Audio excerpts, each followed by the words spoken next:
Hi, I'm Beth from AbeBooks, and today I'm going to talk to you about Roald Dahl. Everyone's heard of Roald Dahl, but there's a lot more to him than Charlie and the Chocolate Factory. Roald Dahl was born in 1916 of Norwegian descent, but grew up in England and Wales. He had a fascinating childhood, which is completely different from childhoods you see today, and he wrote about those in the first part of his autobiography called Boy, Tales of Childhood. The book talks a lot about his time in boarding schools and away from his parents and all of the shenanigans he and his friends got up to. And there's a particularly gruesome scene in which he has his adenoids removed without anesthetic, and that scene will always stick with me. His life was no less fascinating when he grew up into adulthood as well.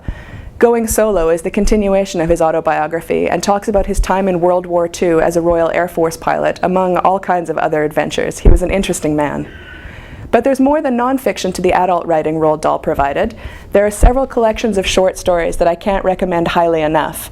Many of them have a lot of gruesome and sort of macabre imagery in them. One of my favorite is called The Lamb to the Slaughter, which is quite famous. And it's about a woman who kills her husband with a frozen leg of lamb and then cooks the lamb and feeds it to the police who show up to investigate the murder. A lot of his stories also have cruel twists of irony in them, and you can be assured that the greedy, mean, nasty, spiteful people in them always get what's coming to them. The same can be said of his children's books as well. Children's books today often have nice, pleasant stories with an obvious moral in them, and at the end the child says, "Thank you, Mummy, I learned a lesson," and that's all well and good. But kids can handle more than that. Roald Dahl wrote about fun, but he also wrote about people getting exactly what they deserved, whether it's abusive ants being squashed flat in the garden by a giant peach, or nasty, beastly people called the twits getting a case of the dreaded shrinks and disappearing, or even a bully of an enormous crocodile being shot into the hot sun.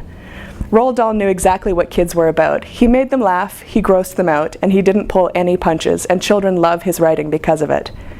If you get a chance to pick up Roald Dahl, I would highly recommend looking for the editions illustrated by Quentin Blake, whose simple line drawings really came to life and brought the stories forward.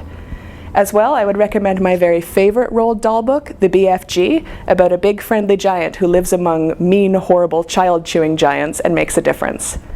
I would recommend Roald Dahl for any child or anyone with a sense of child at heart and anyone who likes fun. Thanks.